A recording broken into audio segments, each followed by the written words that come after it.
नमस्कार। मैं हूं आपका हमजुमान संजीव चौहान और इस वक्त हम बने हुए स्टेट मिरर हिंदी पर हमारे साथ आज के कार्यक्रम के खास मेहमान हैं भारतीय फौज के retired lieutenant colonel Jasinder Singh Sodhi. Jai Sodhi साहब, स्वागत है आपका स्टेट मिरर हिंदी में। जय हिंद संजीव जी। सोढ़ी साहब, हम लोग अब तक बात कर रहे हैं भारत के पड़ोसी देश बांग्लादेश की, जो एक साल से जल रहा है आग में। पाकिस्तान और भारत के ऑपरेशन सिंदूर, पहलगाम टेरर अटैक को लेकर जो सब 2025 में हुआ दुखदाई था। अमेरिका और ईरान का जो सब कुछ 2025 में हुआ है, सबने दुनिया ने देखा है। इसराइल के साथ ईरान की तनातनी। अब ईरान में मुल्ला और तानाशाह के खिलाफ सड़कों पर जैन जेड उतर आया है, बिल्कुल सेम नेपाल की जैसे। नेपाल में एक सोशल मीडिया बैन करने की वजह थी, सरकार में भ्रष्टाचार था, महंगाई था, बेरोजगारी थी, युवा का बर्बाद होता भविष्य था वजह। और करीब करीब ईरान में जो मुल्ला और तानाशाह के खिलाफ जो सड़कों पे जैन जेड उतरा है, उसमें आयातुल्लाह खामेनेई से गुस्से की वजह बताई जा रही है। जब उस दौर में जब ईरान क्राइसिस से गुजर रहा है, अमेरिका सीधा उसको टारगेट कर रहा है। तो ईरान में जब चौपट हो रही है, अर्थव्यवस्था बढ़ रही है, महंगाई, बेरोजगारी, वहां सड़कों पे उतर आई। जैन जेड ही क्या आप दुनिया की हुकूमतें अपने अपने देशों की दुनिया में चलाएगा? जो उम्रदराज हैं, अनुभवी नेता हैं, लीडरशिप है टॉप की, 60 60 70 70 साल के जो अनुभवी लोग हैं, वो क्या फेल हो रहे हैं? मैं ईरान के ही परिप्रेक्ष्य में बात कर रहा हूं, ईरान के संदर्भ में, कि आखिर ईरान जा कहाँ रहा है जो वहां इस तरीके से नेपाल से कई गुना ज्यादा बदतर हालात हो गए हैं सिर्फ 3 दिन के अंदर। संजीव जी, भारत की सभ्यता, संस्कृति और संस्कार में कहा जाता है कि अगर घर के अंदर दिक्कत हो, बाहर के लोग उसका पूरा फायदा उठाते हैं। चाहे श्रीलंका हो, बांग्लादेश हो, नेपाल हो या ईरान हो, सबसे पहले इन देशों के अंदर अपनी गलत नीयत और नीतियों की वजह से जो प्रदर्शन शुरू हुआ, तो बाहर की ताकतें तो उसका फायदा उठाएंगी। ये तो एक नॉर्मल चीज है, कोई इसमें बड़ी बात नहीं है। लेकिन ये सिचुएशन ईरान में पहुंची क्यों? देखिए, 1979 तक ईरान दुनिया में से एक आधुनिक राष्ट्रों में से माना जाता था, जहां पर कुछ भी कहने के लिए, पहनने के लिए, खाने के लिए, पीने के लिए कोई पाबंदी नहीं थी, जैसे पश्चिमी देशों में नहीं होती है। लेकिन वहां पे जब कट्टरवादी जिहादियों ने वहां पे अपना पैर थमाने शुरू किए, तो पूरी ईरान की जनता ने उन्हें समर्थन किया और 1979 में तख्ता पलट हुआ, शाह ऑफ ईरान को भागना पड़ा। और तब तो ईरान की जनता बड़ी खुश हुई, बड़े सड़कों पे नाची कि ये जिहादी आ गए हैं सत्ता में। उनको ये नहीं पता था कि आने वाले समय में यही जिहादी उनके गले के लिए एक फंदा बन जाएंगे, जो आज हम देख रहे हैं ईरान में क्या हो रहा है। जिस तरह से 1979 से लेके आज तक ईरान की नागरिकों पे अत्याचार हुए, उन पे हजार पाबंदियां लगी, ये जो आक्रोश है ये तो होना ही था। जब हम खाना बनाते हैं किचन में संजीव जी, और प्रेशर कुकर में खाना बनाते हैं, अगर प्रेशर वॉल से रिलीज ना हो, कुकर फट जाता है। यही चीज अब ईरान में हो रही है, यही चीज श्रीलंका या बांग्लादेश या नेपाल में हुई थी। देखिए, किसी भी देश में ये चीजें क्यों होती हैं? क्योंकि पहला, सरकार, वहां की सरकार अपने नागरिकों से जो एक रिश्ता होता है उसे तोड़ देती है। और दूसरा, जब उस देश के जो भी इंस्टीट्यूशंस होते हैं वो इंडिपेंडेंट नहीं रहते हैं, तभी कहते हैं किसी भी देश की न्यायपालिका, किसी भी देश का इलेक्शन कमीशन, किसी भी देश की सेना, ये इंडिपेंडेंट होनी चाहिए। क्योंकि यही इंडिपेंडेंस होती है, ये जो लोगों का आक्रोश होता है, उन्हें लगता है कि हमारी यहाँ सुनवाई हो रही है तो यहाँ पे हमारी गलती नहीं हो, हमसे कोई गलत सलूक नहीं होगा। लेकिन ईरान में तो हर चीज पे इन जिहादियों ने अपना कब्जा कर लिया था, तो वहां तो कोई प्रेशर रिलीज वॉल्व था ही नहीं। समझना होगा कि 2023 में किस तरह से ईरान में हिजाब पे बहुत बड़े प्रदर्शन हुए, औरतों पे कहा गया कि उन्हें हिजाब पहना है, और कितने वहां पे लोग मारे गए। हम सबको वो 2023 के वो दृश्य याद है। देखिए संजीव जी, मैं 2023 में मलेशिया गया था। वहां पे मैंने देखा कि वो भी एक इस्लामिक देश है, लेकिन वहां कोई पाबंदी नहीं थी हिजाब पहनने की। वहां कई औरतों ने हिजाब पहना था, लेकिन पाबंदी नहीं थी। औरत की अपनी मर्जी थी उसे हिजाब पहनना है या नहीं पहनना है। मलेशिया में कहीं पे भी कुछ भी खाने पीने की पाबंदी नहीं थी। मेरे कहने का मतलब है, वो भी इस्लामिक देश है जैसे ईरान है। प्रॉब्लम कहाँ आती है? जैसे मैंने बताया, जब आप अपनी जनता पे बहुत दबाव डालते हैं, उनकी कोई बात नहीं सुनते हैं, और तब ये जनता भड़कती है। जहां आपके प्रश्न का एक और जो भाग है, जेन जी, देखिए, जो लोग 20-30 साल की उम्र में होते हैं उनके आगे एक लंबी जिंदगी होती है। हम भी जब जवान थे हमारे भी आंखों में सपने थे, हम भी चाहते थे हम कोई मुकाम पे पहुंचे। भगवान ने आप पे और मेरे पे कृपा की, हमने मेहनत की, भगवान ने साथ दिया और आज हम जहाँ पहुंचे हैं। भगवान को हमारा लाख शुक्रगुजार। लेकिन अगर हम यही अपना समय जाएं 30-40 साल पहले और हम सोचें अगर उस समय हमारे साथ अन्याय हो रहा होता या हमारी पीढ़ी के साथ अन्याय हो रहा होता, हमारे पास कोई ऑप्शन नहीं होते कैरियर में कुछ करने के लिए, कुछ पढ़ने के लिए, हम पे हजार पाबंदियां होती, क्या हमारे अंदर आक्रोश नहीं आता? जरूर आता। क्योंकि हर इंसान चाहता है वो जिंदगी में तरक्की करे, उसे एक इक्वल मौका मिले दुनिया के बाकी नागरिकों की तरह। ये चीज ईरान में नहीं हो रही थी, ये चीज नेपाल में नहीं हुई, ये चीज बांग्लादेश में नहीं। तो ये जो जेन जी है, ये इनका जो प्रदर्शन है बिल्कुल जायज है, क्योंकि इनके आगे एक लंबी जिंदगी है। जब वो देखते हैं कि उनके सपनों को साकार करने के लिए कुछ नहीं बचा है, तो वो प्रदर्शन करते हैं। लेकिन मैं ये नहीं कहता हिंसा करनी चाहिए, हिंसा बिल्कुल नहीं करनी चाहिए। प्रदर्शन के शांतिपूर्ण तरीके भी होते हैं, लेकिन प्रदर्शन तो होता है जब इंसान को लगता है कि उसके साथ अत्याचार हो रहे हैं। इसलिए मैं फिर वो मूल बात पे आना चाहूंगा कि पहली बात, हर देश की सरकार को अपने नागरिकों के साथ कभी भी वार्तालाप बंद नहीं करना चाहिए। और दूसरा, किसी भी देश की जो संस्थाएं हैं, जैसे जुडिशरी है, जैसे इलेक्शन कमीशन है, जैसे सेना है, इन्हें कभी भी दबाने की कोशिश नहीं करनी चाहिए। उनका अपना रोल होना चाहिए, और क्योंकि वही एक प्रेशर रिलीज वॉल्व की तरह देश में जो समस्याएं होती है उसे हल करने में बहुत बड़ी मदद करते हैं। जसिंदर सिंह सोडी साहब, ईरान का लोरेस्तान प्रांत का अजना शहर, कराज, हमेदान, केशम, मलाई, इस्फहान, केरावन शाह, शिराज, यज्द, इनमें पूरी तरीके से आग लगी हुई है। जो कट्टर इस्लामिक नेता हैं, चरमपंथी कह सकते हैं उनको, जिनके यहाँ पर्दा ही सब कुछ है, सरकार, हुकूमत, दुनिया, उनके खिलाफ प्रदर्शन हो रहे हैं और ये शहर जल रहे हैं। सवाल ये है कि क्या इसमें ईरान को बर्बाद करने में कहीं अमेरिका का भी इंटरकनेक्टिविटी हो सकती है, अमेरिकन एजेंसीज की, या फिर ये अपने आप में ही अंदर की कहानी है और इसमें जैन जेड जो है ईरान का, वो ईरान की मौजूदा कट्टर चरमपंथी हुकूमत के खिलाफ है, भड़का के इस्तेमाल किया जा रहा है। जैसे कि नेपाल में हुआ था, तो उसके पीछे भी कहा गया था कि अमेरिका और चीन का हाथ है नेपाल में जैन जेड को खड़ा करने के लिए, आगजनी करने के लिए, बर्बाद करने के लिए। ऐसा तो नहीं है कि इजराइल और अमेरिका दोनों मिलके यहाँ ईरान की जैन जेड को ईरान की मौजूदा हुकूमत के खिलाफ खड़ा कर रहे हो, ताकि जब ईरान आर्थिक रूप से, सामाजिक रूप से बर्बाद होगा, कमजोर होगा, तो उसमें फिर अमेरिका आसानी से इनको दबा देगा। हो सकता है मेरे सवाल गलत हो।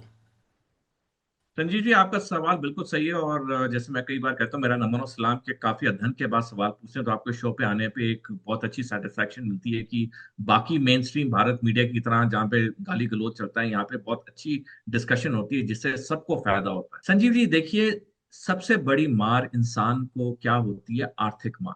किसको आप थप्पड़ मारते हो वो तब भी भूल जाता है, लेकिन जब जिस पे आर्थिक चोट आती है, जब उसे खाने के लिए या पानी पीने के लिए तड़फ हो, वो सबसे बुरी मार मानी जाती है। आज ईरान में $1 की कीमत 14 लाख रियाल पहुंच चुकी, यानी कागज से भी उसकी कोई वैल्यू नहीं रही है एक रियाल की। अब 4 दिसंबर को पिछले साल अमेरिका ने अपनी नेशनल सिक्योरिटी स्ट्रेटेजी रिपोर्ट सार्वजनिक की, जिसमें साफ लिखा है कि अमेरिका के दुश्मन अब चीन और रूस नहीं है, अमेरिका का दुश्मन ईरान है। तो जैसे मैंने शुरू में कहा कि देश के अंदर जो उनकी गलत नीयत और नीतियां थी, तो बाहर वाले तो फायदा उठाएंगे। अमेरिका और इसराइल को तो बैठे बैठे मौका मिल गया।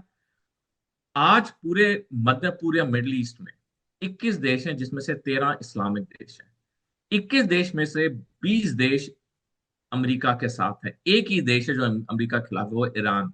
तो इतना सुनहरा मौका अमेरिका को मिल रहा है, इसराइल को मिल रहा है वहां पे तख्ता पलट करने का, वो क्यों नहीं करेंगे? वो जरूर करेंगे। कोई भी उनकी जगह होगा तो वो करेगा। मेरे कहने का तात्पर्य यह है कि वहां तख्ता पलट अगर होता है, अगर ईरान की सरकार के पास एक मौका है कि अपने नागरिकों से बात करके इस मसले को सुलझा दें, अगर नहीं कर पाए तो ये तख्ता पलट निश्चित है। क्योंकि हमने देखा 2011 में क्या हुआ था, मिडिल ईस्ट में 7 इस्लामिक देशों में अरब स्प्रिंग नाम का प्रदर्शन शुरू हुआ था, जो कि एक ठेले वाले से शुरू हुआ था, और 7 देशों की सरकारें बदल गई थी। तो ये जो अब सैलाब ईरान की सड़कों पे आ चुका है, शहर पे शहर जलाए जा रहे हैं, ये डेफिनेटली बाहर की ताकत तो लाखों करोड़ों डॉलर भेजेगी, क्यों ना भेजे, जिसको मौका मिलेगा क्यों नहीं करेगा। लेकिन गलती पूरी ईरान की ये जिहादी मानसिकता वाली सरकार की है। अगर उन्होंने अपने नागरिकों को इतना नहीं दबाया होता, इतना नहीं अत्याचार किया होता, आज ये हालत नहीं आती ईरान में। जे सोडी साहब बहुत अनुभवी हैं। भारतीय फौज को आपने भोगा नहीं है, जिया है, लेफ्टिनेंट कर्नल के बतौर। बहुत संतुलित बात करते हैं अंतर्राष्ट्रीय विषयों पे, विदेश नीति पे, रक्षा, सैन्य, सामरिक, कूटनीति, सब कुछ है आप में, बहुत कुछ है सर। इसीलिए हम आपसे बार बार बात करते हैं और हर एपिसोड में सर आपसे कुछ सीखते हैं हम। बेशक हम वरिष्ठ पत्रकार हो गए, सीनियर हो गए, अनुभवी हो गए, लेकिन जसिंदर सिंह सोढ़ी साहब, आपको भी सैल्यूट है, हमारी फौज को सैल्यूट है, हम सबको, भारत को सैल्यूट है कि आप जैसा संतुलित भाषा का अनुभवी फौजी स्टेट में हिंदी से बात करने के लिए तैयार रहता है। इसलिए नहीं कि हमें व्यूज चाहिए, सब्सक्राइबर चाहिए, बल्कि आज की सोशल मीडिया की मारामारी में जहां शाम को 5 बजे से महापंचायतें बड़े बड़े चैनलों पर जुट जाती हों, वहां आप हमारे लिए बहुत ही सरल तरीके से हाजिर हैं, बड़े बड़े मुद्दों पे बहुत ही सहलियत से बात करने के लिए। और ईरान के इशू पे हो या फिर तेहरान, ईरान, पाकिस्तान, कहीं की भी दुनिया की बात हो, आप सर ये रिसर्च कहाँ से लाते हैं? आप तो भारत की फौज के रहे हैं, आप भारत, आपने भारतीय फौज को जिया है, आप विदेश मंत्री नहीं है भारत के, आप भारत के प्रधानमंत्री नहीं रहे, आपका कोई पॉलिटिकल बैकग्राउंड नहीं है। मैं जानना चाहता हूं ताकि दर्शकों को पता लगे कि स्टेट में हिंदी के लिए संजीव चौहान जिन जसिंदर सिंह सोढ़ी से बात कर रहे हैं, आखिर उनका खजाना दबा कहाँ है जहां से आप निकाल, सर सब्जेक्ट कोई दे दो आपको, आप बोलते लेकिन बहुत परफेक्टली हैं, आम आदमी की भाषा में, आम सर। धन्यवाद संजीव जी, आपने बड़े अच्छे शब्द बोले मेरे लिए। देखिए, मैं रोज रात के 1-1:30 बजे तक पढ़ता हूँ। मैं किताबें पढ़ता हूँ, आर्टिकल देखता हूँ, और मैं काफी रिसर्च करता हूँ, अध्ययन करता हूँ। जब मैं पहली बार टीवी पे गया था 24 फरवरी 2022 को, जब रूस ने यूक्रेन पे हमला किया था, पहली बार टीवी पे गया था। उस दिन रात को मैंने अपने आप से कुछ वादे किए थे, सेल्फ प्रॉमिस किए थे। पहला ये था कि मैं किसी भी शो पे जाऊंगा, अगर मेरे को उस टॉपिक के बारे में नहीं पता है तो मैं उस शो पे नहीं जाऊंगा। मैं तभी जाऊंगा जब मेरे को उस टॉपिक के बारे में नॉलेज है। दूसरा मैंने वादा अपने आप से किया था, मैं जब भी किसी शो पे जाऊंगा, मैं टाई और कोट पहन के जाऊंगा, क्योंकि मैं भारतीय सेना को एक छोटे से रूप में रिप्रेजेंट करता हूँ। तीसरा, सैल्यूट मैंने सर। अपने आप से, ह्यूमन है कि हर चीज पे, विषय पे डिसएग्रीमेंट्स होते हैं, लेकिन मैं कभी भी किसकी बेइज्जती नहीं करूंगा, किसके ऊपर नीच शब्द नहीं इस्तेमाल करूंगा। मैं अपने तरफ से एक जेंटलमैन तरीके से अपने राय दूंगा, बाकी दर्शकों पे है कि वो अगर उसे समझना चाहें या नहीं।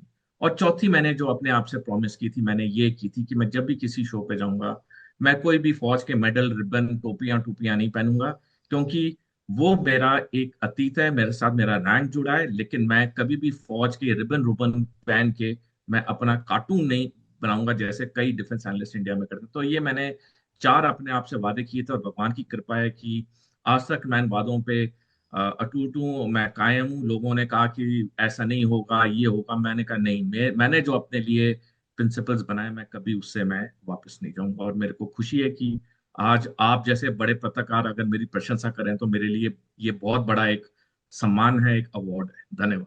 सोढ़ी साहब, ये प्रशंसा क्या, आप ठीक है कहिए, ये सर मेरी आंतरिक आत्मा की फीलिंग थी, जो मैंने एक ईरान को लेके और अमेरिका इसराइल को लेके बात चल रही है उसके बीच में सर, जो मैं महसूस करता हूं, मैं बार बार आपके पास आना चाहता हूं।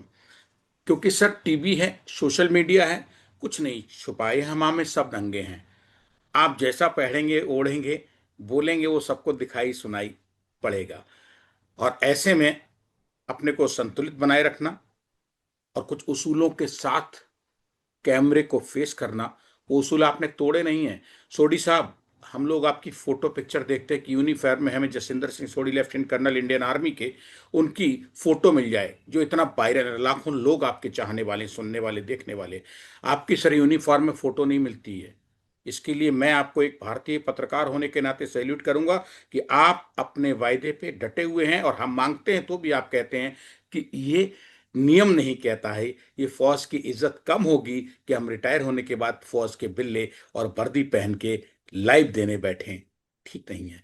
आज भी आपका ये जज्बा, फौज के प्रति आपकी ये भावना, इसके सामने सब छोटे हैं।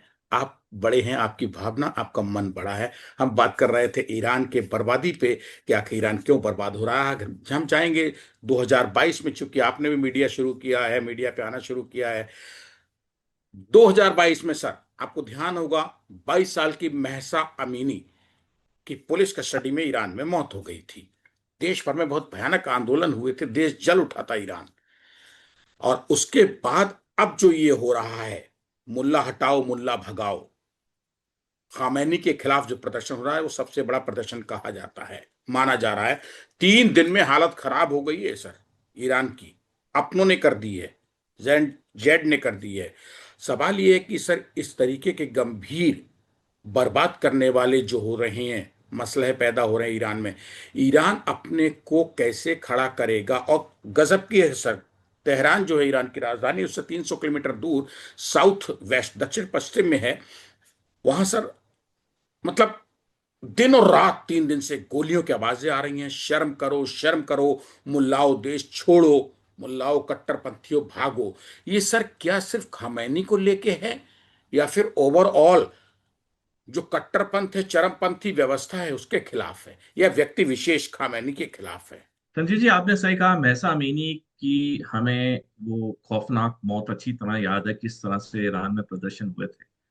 लेकिन उस वक्त ईरान की आर्थिक हालत इतनी बुरी नहीं थी जितनी आज की तारीख में हो चुकी है। और जैसे मैंने पहले कहा, जब आर्थिक चोट पहुंचती है तो फिर आदमी संतुलित नहीं रहता है, क्योंकि भूख और प्यास की तड़प सबसे ज्यादा तड़प। और यही चीज अब ईरान में हो रही है, जहां पे $1 14 लाख रियाल तक पहुंच चुका है। इन्फ्लेशन का तो कोई हिसाब ही नहीं है। ये जो ईरान के शहरों में प्रदर्शन हो रहा है, ये सिर्फ एक जिहादी नेता के खिलाफ नहीं, ये पूरे ईरान की कट्टरपंथी के खिलाफ हो रहा है। क्योंकि ईरान का नागरिक जानता है कि अगर एक मुल्ला हट गया तो दूसरा आ जाएगा, और वो अब नहीं चाहते, क्योंकि वो दशकों से इसका अत्याचार, इसकी मार को भोगते आए हैं। तो अब ये जो प्रदर्शन है, ये पूरी तरह से ईरान के सारे कट्टरवादी मुल्लाओं के खिलाफ है। अब ईरान की नागरिक चाहती कि वहां पे एक लोकतांत्रिक सरकार आए, जहां पे उन पे पाबंदी ना हो, जहाँ पे वो अपनी जिंदगी को व्यतीत कर सकें। देखिए, हमारे शास्त्रों में लिखा है कि 84 लाख जूनों के बाद मनुष्य शरीर मिलता है। अगर इस मनुष्य शरीर में, संजीव जी, आदमी तड़फे खाने के लिए, पानी के लिए, हर चीज के लिए, मैं मानता हूं ये मनुष्य शरीर होता है, जहाँ पे यही एक जीवन काल होता है 84 लाख जूनों में से, जहाँ पे इंसान अपने आप दूसरे इंसानों से कंपेयर कर सकता है। बाकी कोई भी जो रूप होता है भगवान का, उसमें कंपेयर नहीं कर सकते जो। लेकिन इसमें हम कंपेयर कर सकते हैं कि मेरे साथ ये इंसान था, वो कहाँ पहुंचा, मैं कहाँ रह गया। अब अगर यही एक जीवन इसमें व्यतीत हो जाए कि खाने के लिए नहीं है, पानी पीने के लिए नहीं है, तो कितना बुरा हाल होगा। तो इसीलिए ये जो वहां ये प्रदर्शन हो रहे हैं, ये पूरे कट्टरवादी मुल्लाओं के खिलाफ हो रहे हैं, एक व्यक्ति विशेष के खिलाफ नहीं हो रहे हैं। और ये अगर ये ईरान की सरकार ने नहीं उनसे बातचीत की, तख्ता पलट तो निश्चित है। ये सोडी साहब, देश के सुधारवादी राष्ट्रपति मसूद पजेश्कियान, वो भी करीब करीब हाथ हथियार डाल दिए हैं, हाथ खड़े कर दिए हैं। असैन्य सरकार प्रदर्शनकारियों से उन्होंने कहा बातचीत करने की कोशिश कर रही, लेकिन अभी तक सफलता नहीं मिली। और वो भी मानते हैं इस बात को कि रियाल के तेजी से अवमूल्यन के चलते ये बवाल शुरू हुआ है। और उनके पास, यानी कि ईरान के पास, इस विरोध प्रदर्शन को रोकने के लिए, जवाब देने के लिए, समझाने के लिए, प्रदर्शनकारियों को, जन जेड को समझाने के लिए विकल्प बहुत कम है। अमेरिकी डॉलर के सामने जो है, उसकी कीमत के सामने करीब 14 लाख रियाल पहुंच गई है। मतलब खत्म है, बर्बाद है, रेता हो गया, मिट्टी हो गया है उनका जो मुद्रा है, रियाल।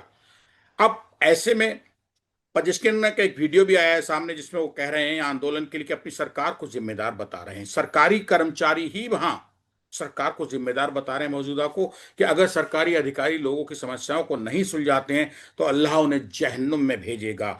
अब तक जब भारत और बांग्लादेश पाकिस्तान का होता था तो हिंदू मुसलमान होता था, लेकिन ये तो जहन्नुम में पहुंचाने की बात, अपने मुल्लाओं को अपना ही इस्लामिक कंट्री, वो भी ईरान जैसा कट्टर इस्लामिक कंट्री, वहां बवाल शुरू हो गया है।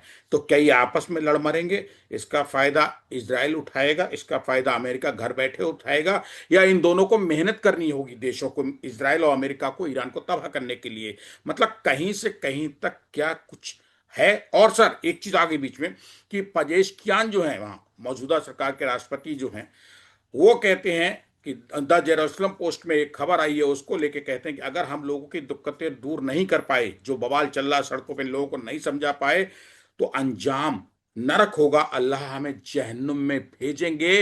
ये सर देश के सुधारवादी राष्ट्रपति मसूद पजेश्कियान का बयान है। सर उथल पुथल मची हुई है, सिर्फ जनता नहीं सड़कों पे, वहां के सुधारवादी राष्ट्रपति अगर ये कह रहे हैं, उनके अगुवाई वाली असैन्य सरकार का मुखिया ये कह रहा है कि हमारी बातचीत चल रही दुनिया भर की चीजें, सर आसान नहीं है। ये नेपाल नहीं है, ये श्रीलंका नहीं है, ये सर ईरान है, ये बांग्लादेश भी नहीं है। देखिए संजीव जी, इसराइल और अमेरिका को ज्यादा मेहनत तो करने की जरूरत नहीं, चीजें उनके लिए आराम से हो रही हैं, वो लोग क्यों औपचारिक तौर पे हस्तक्षेप करें। डोनाल्ड ट्रम्प ने तो परसों बयान दे दिया कि अगर ईरान की सरकार ने ईरान के नागरिकों पे गोली चलाई तो अमेरिका हस्तक्षेप करेगा। तो पूरी तरह से ईरान के प्रदर्शनकारियों को अमेरिका का समर्थन है। जहां तक बात है मसूद पेजेकियान की जो उन्होंने बयान दिया है, देखिए मसूद को तो पहली बार वो राष्ट्रपति बनाने नहीं चाहते थे, क्योंकि वो ये कट्टरवादी नहीं है जैसे पहले वाला राष्ट्रपति कट्टरवादी था जो कि एक हवाई जहाज दुर्घटना में मारा गया। लेकिन अब क्योंकि कुर्सी पे बिठा दिया गया, क्योंकि सबसे सीनियर थे और कई वहां पे तब पॉलिटिक्स चली, उनको बिठा दिया गया, अंदर से वो कट्टरवादी नहीं है। और क्योंकि अंदर की जो आत्मा उनकी कट्टरवादी नहीं है, तो आज वो एक तरह से प्रदर्शनकारियों के साथ खड़े हैं, और एक तरह से वो अपने सुप्रीम कमांडर को, जो खामेनी है, जो पूरी तरह से सुप्रीम कमांडर माना जाता है ईरान का, उसको चुनौती दे रहे हैं, उसको कह रहे हैं इनडायरेक्टली कि तुम्हारी नीतियां विफल हुई कि आज जनता सड़क पे आ गई है। तो ये जो मसूद का पेजेश्कियां का जो ये बयान आ रहा है, ये बयान बहुत गहरा है, क्योंकि अंदर से ईरान की सरकार भी जान चुकी है कि अब उनके थोड़े से दिन रह गए हैं सत्ता में। और मसूद चाहता है कि जब भी सत्ता परिवर्तन हो तो जन आक्रोश उनके ऊपर ना आए। हमने देखा है कई देशों में जब सत्ता परिवर्तन ऐसे होता है तो वहां के नेताओं को किस तरह से पकड़ पकड़ के नोच नोच के मार दिया जाता है। तो ये बहुत मैं कहूँगा एक अच्छी टैक्टिकल मूव है मसूद की, कि वो अपने आप को ये जन आक्रोश से बचाने के लिए आज बयान दे रहे हैं जो प्रदर्शनकारियों के हक में। उन्होंने साफ साफ ये कह दिया है पजेश्कियान ने, कि भाई आप अमेरिका को मत कोसिए, किसी और को दोष मत दीजिए, हमें अपने लोगों को संतुष्ट करना है। अगर हमें जीत हासिल करनी है, हमें अमेरिका और इजराइल जैसे देशों को टक्कर देनी है, तो हमारी जिम्मेदारी है कि हम संसाधनों को सुरक्षित और सही तरीके से मैनेज करें। जो जेनजेड मौके पे आ गया है, सड़कों पर उतर आया है, आगजनी हो रही है। और एक और खास बात है सर, इसके साथ वो ये भी कहते हैं कि ईरान के supreme leader Ayatollah Ali Khamenei, उनको भी सोचना चाहिए कि कहाँ जा रहा देश, वो मदद करें। इस टाइम कट्टरवादिता छोड़ के चरमपंथी ना बने, देश की हिफाजत करने, वरना बाहरी ताकतें घुसने की कोशिश करेंगी। मतलब सर ईरान के भीतर ही घमासान चल रहा है। जैन जेड एक तरफ सड़कों पे है, आगजनी गोलीबारी में लिप्त है, और ऊपर से खामैनी कट्टरवादी चरमपंथी, और साथ में उनके बराबर चल रहे हैं पजेश्कियान, जो चाहते हैं शांति से देश उनका आगे बढ़ के तरक्की करे। ये टकराव तो सर आपस में है, इस टकराव को बीच में आके कौन दूर करेगा? देखिए टकराव को दूर करने के लिए तो ईरान की सरकार को प्रदर्शनकारियों से बातचीत करनी होगी। जो सुप्रीम कमांडर है खामेनी, उसे नागरिकों से बातचीत करनी होगी। जितना ये डिले कर रहे हैं बातचीत करना, उतना प्रदर्शनकारी तो हावी हो रहे हैं, और अमेरिका इसराइल तो आराम से अपने पत्ते तो वहां खेल ही रहे हैं, क्योंकि करोड़ों में पैसा तो प्रदर्शनकारियों के पास जा रहा होगा, इसमें तो कोई शक नहीं है। ये तो हमने देखा है कि बांग्लादेश में भी ये हुआ, नेपाल में भी, श्रीलंका में हुआ, कि बाहरी पैसा तो आता ही जब अंदर ही दिक्कत हो। तो ये तो पूरी विफलता ईरान के सुप्रीम कमांडर खामेनी की है। और मसूद का ये कहना, राष्ट्रपति मसूद का ये कहना बिल्कुल सही है, कि अगर ईरान के सुप्रीम कमांडर ने सही कदम उठाए होते वक्त पे, आज ये हालात नहीं होते। तो अब तो मैं कहूंगा चंद दिनों की बात है, और या तो वहां ईरान की सरकार को प्रदर्शनकारियों से बातचीत करके समस्या को सुलझाना पड़ेगा, अन्यथा वहां सत्ता पलट तो निश्चित है, अगर ये बातचीत नहीं होती या विफल रहती। कैसा ऐसी संभावनाएं बन रही हैं? जो आपकी बातचीत निकल के आ रही है हम लोग कर रहे हैं उसमें, कि जो मौजूदा लचीली सरकार है, राष्ट्रपति हैं उसके, वो कहीं जैन जेड जो प्रदर्शनकारी हैं, युवा वहां के बेरोजगार पीड़ित कट्टरवादिता से, वो एक साथ हो जाए, खमैनी अकेले पड़ जाए और खमैनी को देश छोड़ के भागना पड़े। बिल्कुल इसमें ये बिल्कुल संभव है, क्योंकि चाहे हमने बांग्लादेश में देखा क्या हुआ, वहां की प्रधानमंत्री को 45 मिनट में बांग्लादेश छोड़ना पड़ा। सीरिया के राष्ट्रपति असद को क्या हुआ, उन्हें उन्हें कुछ मिनटों के अंदर एक रूस से हवाई जहाज आया, उसमें बैठा के रूस ले गए। कहने का मतलब है, जो ये जन सैलाब होता है इसमें बहुत ताकत होती है, और जन सैलाब को रोकना नामुमकिन होता है, मुश्किल भी होता है, नामुमकिन होता है। इसीलिए जब भी ऐसी चीजें उत्पन्न हो रही हो, बातचीत करना बहुत जरूरी है। देखिए, मैं जब सेना में सर्विस में था, तो मेरे को मेरे एक सीनियर अफसर ने बड़ी अच्छी बात बताई। कहते हैं कि जब भी कोई तुम्हारे पास सैनिक आता है, उससे प्यार से बातचीत करो, उसको बिठाओ, आधी उसकी दिक्कत वहीं खत्म हो जाएगी। बेशक तुम उसकी मदद कर सको ना कर सको, लेकिन तुमने उसे इज्जत दी, तुमने उसे बिठाया, बातचीत की, उसकी आधी दिक्कत खत्म हो गई। उसे उसे ही पता है कि ये चीज तुम्हारे हाथ में नहीं है, यह चीज तुम्हारे हाथ में है। मेरे कहने का तात्पर्य है, अगर ईरान की सरकार ने दशकों से अपने नागरिकों के साथ वार्तालाप रखा होता, आज ये नौबत नहीं आती। लेकिन उन्होंने कभी वार्तालाप रखा ही नहीं, बड़े बड़े महलों में रहते रहे, सीख कबाब खाते रहे, और आप देखिए अब क्या हो रहा है। तो इसके लिए तो जिम्मेवार वही है। खामेनी की हुकूमत अभी जो जून में सर पिछले साल 2025 में 12 दिन जो लड़ाई लड़ी है, उसमें अमेरिका भी था और मैक्सिमम टाइम इसराइल ने उसको उसकी औकात बताई हमले करके। अभी उभरने की कोशिश ही कर रहे हैं सर, उभर नहीं पाए हैं उस हमले से। ठीक है, अमेरिका ने सर इस दौरान ये भी दावा किया था, सच्चाई क्या है नहीं पता, कि उसने परमाणु ठिकानों पे ईरान के दबा के बमबारी की। हालांकि धीरे धीरे खबरें आई हैं कि ईरान ने भी मानना शुरू किया था कि बमबारी हुई है लेकिन हमें नुकसान नहीं हुआ है, मगर ये दावे हैं एक दूसरे के ऊपर अपने अपने। और इन दावों से सर समस्या का समाधान है, हमारे डिस्कशन का कोई सही बीच का एक चीज निकल कर नहीं आएगी सामने। लेकिन इस युद्ध में सर कुछ ना कुछ तो तय है कि जब इजराइल और अमेरिका ने ईरान पे हमला किया, तो ईरान को नुकसान तो हुआ है, कितना हुआ है नहीं कह सकते हैं लेकिन नुकसान हुआ है। ऐसी स्थिति में सर अमेरिका ने ईरान के परमाणु प्रोग्राम को निशाना जब बनाया था जून 2025 में बीते साल, जिसमें कि फोर्दो, नतांज, इस्फहान, इन जगहों को बहुत नुकसान पहुंचा, इसके वीडियो बाकायदा वायरल हुए थे। अब सर ऐसी स्थिति में कि जून के बाद 4 5 3 4 5 6 महीने गुजरे हैं, अपने ही घर में बवाल शुरू हो गया है, तो सर वो ईरान और इजराइल की तरफ ध्यान देगा या अपनों से निपटने में ध्यान देगा? और ऐसा तो नहीं है कि ईरान अपनों से निपटने के लिए, अपनों को शांत करने के लिए अपने यहाँ मची राजनीतिक सामाजिक उथल पुथल को काबू करने में जुट जाए, और उधर से अमेरिका किसी और तरीके से या इजराइल इसको घिरवा दें या घेर लें? क्या ऐसी कोई संभावना है जिसमें अमेरिका और इजराइल दोनों ना सामने आए और ईरान बर्बाद होता जाए? ये मेरा अंतिम सवाल है इस कार्यक्रम का आपके साथ। संजीव जी, देखिए, युद्ध एक बहुत महंगा कार्य होता है। ईरान ने जिस तरह से अमेरिका और इसराइल के साथ 12 दिन का युद्ध किया, हालांकि अब तो स्पष्ट हो गया कि ईरान का जो 408 केजी एनरिच यूरेनियम था, उस पर कोई नुकसान नहीं आया, उसे पहले ही रूस भेज दिया गया था।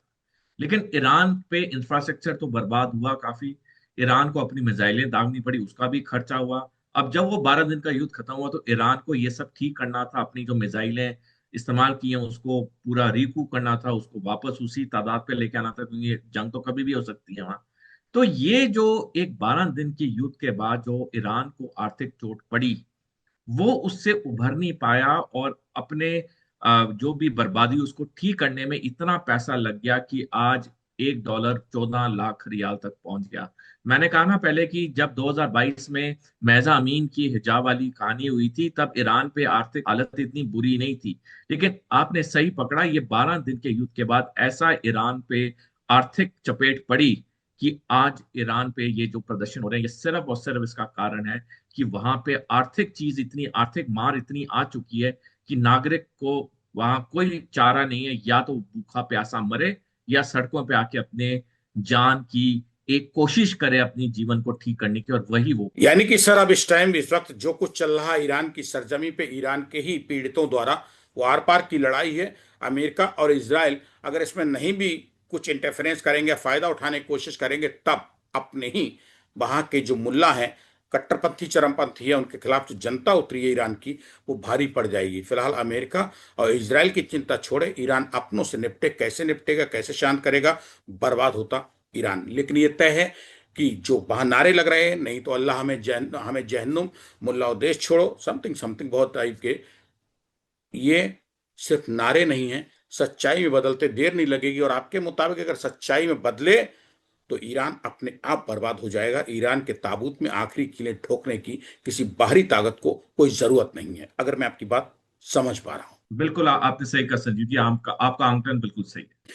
शुक्रिया जसिंदर सिंह सोढ़ी साहब, स्टेट में हिंदी के लिए ईरान के इतने ज्वलंत मुद्दे पे संजीव चौहान से एक्सक्लूसिव खास बात करने के लिए धन्यवाद।